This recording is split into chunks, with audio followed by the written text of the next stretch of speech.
Nelson Mandela lahir pada 18 Juli 1918 di sebuah desa kecil bernama Mvezo, Afrika Selatan. Ia tumbuh dalam budaya Xhosa, dengan nilai-nilai tradisi dan kepemimpinan yang kuat. Sejak kecil Mandela sudah menyadari bahwa tanah kelahirannya penuh dengan ketidakadilan. Kulit hitam selalu berada di posisi terpinggirkan, sementara minoritas kulit putih menguasai tanah, politik, dan ekonomi. Situasi inilah yang menjadi fondasi perjalanan hidup Mandela sebagai simbol perlawanan apartheid. Ketika remaja, Mandela bersekolah di Heltown dan kemudian melanjutkan ke Universitas Fort Hare.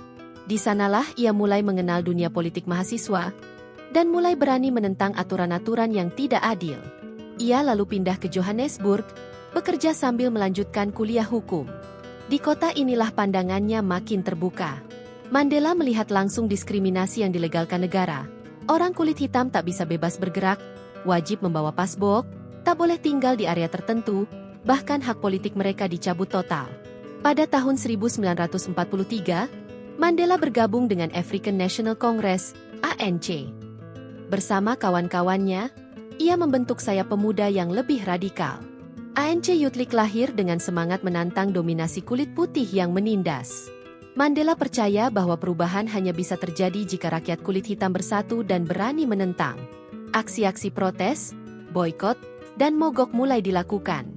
Namun rezim apartheid semakin keras. Tahun 1948, pemerintah resmi menerapkan sistem apartheid, sebuah kebijakan rasis yang memisahkan kulit putih dan kulit hitam secara total. Aturan ini menyusup ke semua aspek, pendidikan, kesehatan, transportasi, hingga hak memilih. Mandela dan kawan-kawannya tidak tinggal diam. Mereka melancarkan kampanye menolak membawa pasbok, menentang pemisahan fasilitas, dan menggalang solidaritas. Mandela makin dikenal sebagai pengacara yang membela hak-hak orang kulit hitam. Bersama Oliver Tambo, ia mendirikan firma hukum yang menerima klien miskin tanpa biaya besar. Tetapi aktivismenya membuatnya diawasi ketat oleh pemerintah. Demonstrasi sering dibubarkan dengan kekerasan. Polisi dan tentara digunakan untuk menekan suara perlawanan.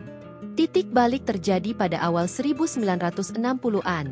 Setelah pembantaian Sharpeville tahun 1960, ketika polisi menembaki massa damai hingga menewaskan 69 orang, Mandela menyadari bahwa protes damai saja tidak cukup.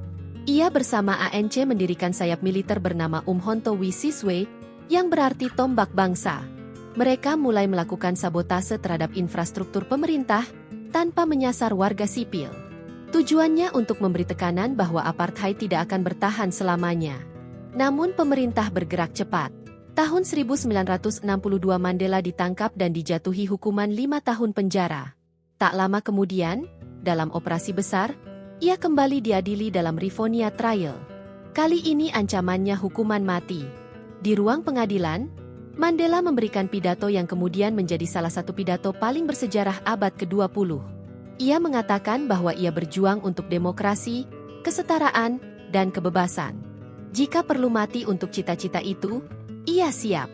Kata-katanya mengguncang dunia dan menjadikannya simbol perlawanan global. Mandela akhirnya dijatuhi hukuman seumur hidup dan dikirim ke Pulau Robben, sebuah penjara yang keras. Selama 27 tahun ia mendekam di balik jeruji. Pekerjaan paksa di tambang kapur, makanan yang buruk, dan kondisi kesehatan yang menurun menjadi bagian dari hari-harinya.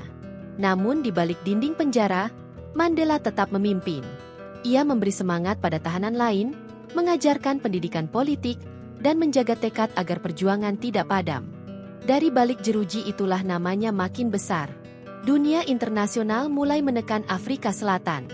Gerakan Free Nelson Mandela muncul di berbagai negara. Boikot ekonomi dan olahraga diarahkan pada rezim apartheid. Pada 1980-an, gelombang perlawanan rakyat makin membesar. Aksi mogok, kerusuhan, dan tekanan internasional membuat pemerintah Afrika Selatan goyah. Tahun 1990, Presiden F.W. de Klerk akhirnya membebaskan Mandela. Momen itu disaksikan jutaan orang di televisi.